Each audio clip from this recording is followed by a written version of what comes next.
منہ میں لقمہ ڈالے چبائیں نہ اندر لے جائے تو بد ہضمی ہو جائے گی. اسی طرح ایت کو چبائیں، دہرائیں دہرائیں دہرائیں کہ وہ آپ کے دل، دماغ، ہڈیوں، روح، حتیٰ کہ خون اور روح تک پہنچ جائے.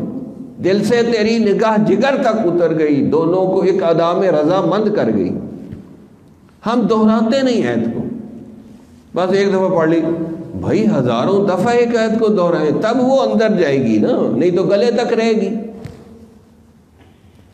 قرآن انقلابی کتاب ہے. انقلاب تب آئے گا جب اس کی تکرار کریں گے، پھر بات بنے گی، پھر بندہ بدلے گا.